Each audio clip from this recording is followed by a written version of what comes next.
මං තනියෙන් ආවේ අර කතා කරනවා වගේ එනවා. වගේ එකක් ඕගොල්ලන්ට බලා ගන්න හම්බෙන්නේ නැහැ. හෙඩිච්ච දෙනක් තියෙනවා ඕගොල්ලන්ට විතරයි බලන්න පුළුවන්. ආක තියෙන උණ්ඩවල දා ගන්න ඕනේ නැහැ නේ. හලෝ යාළුවනේ මේ දැන් අපි ඉතින් රත්නපුරේ තියෙන බංගලාවක් ඇතුළට යන්න හදන්නේ. එන පරණම් බංගලාවක් මං හිතන විදියට. අපි මේ රත්නපුරේ ඇවිදින්න ආපු ගාම මේ දැක්කේ.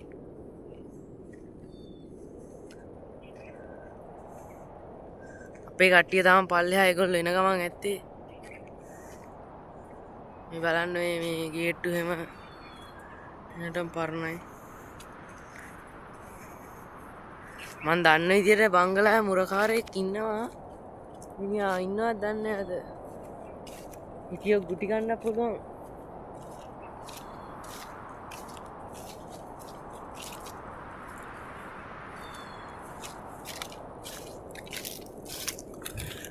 ඉස්සෙල්ලා මේකේ සුද්දු හැම ඇවිල්ලා අතරලා ඉන්නේ මේකේ තමයි.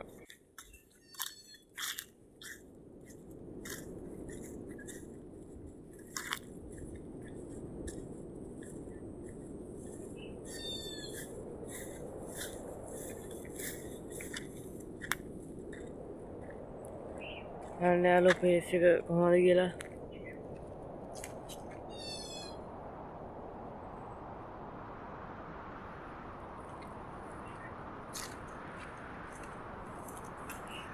ඔයගොල්ලෝ මේක බලන්න දෙන්න ඕයි නම් ෂෙයා පාරක් දාලා ලයික් එකක් එහෙම කරලා සබ්ස්ක්‍රයිබ් එකක් එහෙම දාන්න. මම මේක අන්තිමට කියන්නම් මේක තියෙන තැන තොරතුරු ටික. බලන්න මේක ඇස්සේ තියෙන කොළටිය ඔච්චර පරණයවද බලන්නකෝ. දැන් මේ වගේ පුරුෂිටි හොයා ගන්නවත් නෑ.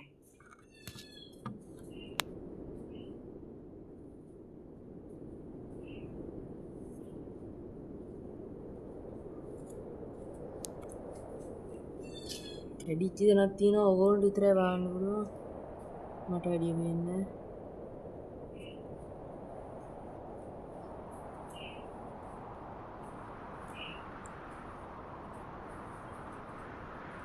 උඩට විතරම බලන්න ළමයි.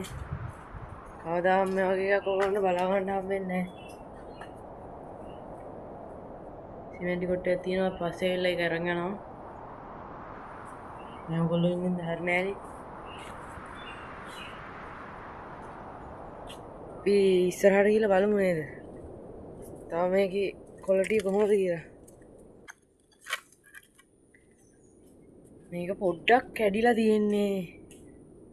හදලා ගත්තා නම් එහෙම ඉතින් ක්වොලිටියක් තමයි වහලා තියෙන්නේ. ඉතින් මිනිස්සු එයි කියලා අස්සට අර ගොන්න පෙන්නපු එක මේ ලං කරලා පෙන්නන්නේ.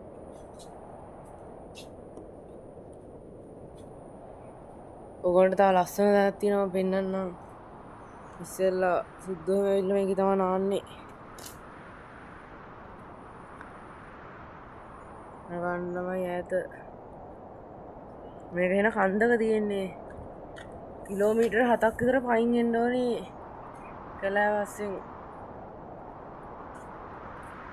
මම පුළුවන් වුණොත් තව වීඩියෝ එකකින් දාන්නම්.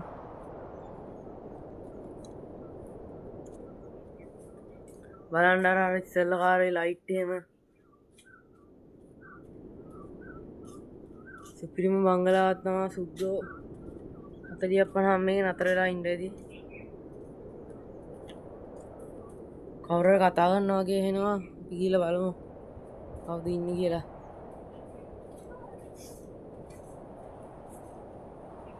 කවුරුත් නැහැ හොල්මන්ද දන්නේ. මං තනියෙන් ආවේ අරගොල්ල පල්ලෙහා. එන්න බෑ කිව්වා ඒගොල්ලන්ට උඩට.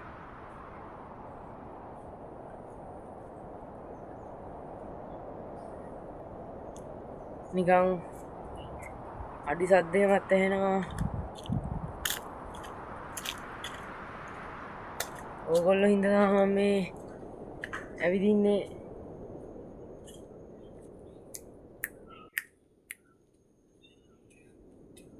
ඉතින් මොකටද බංගලාවෙන් එළියට යන්. ආක තියෙන කුණ්ඩවල දා ගන්න ඕනේ නැහැ නේද ළමයි.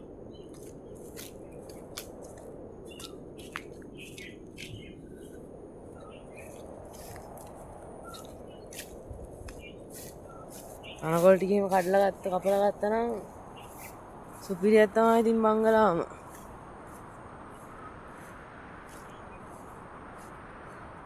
ඉතින් ඕගොල්ලන්ට දැන් කියන්නත් අමතක වුණා තාත්තාගෙන් කතාවට ඔහෙ තියෙන්නේ කියලා මේක තියෙන්නේ සබරගම් පළාතේ රත්නපුරේ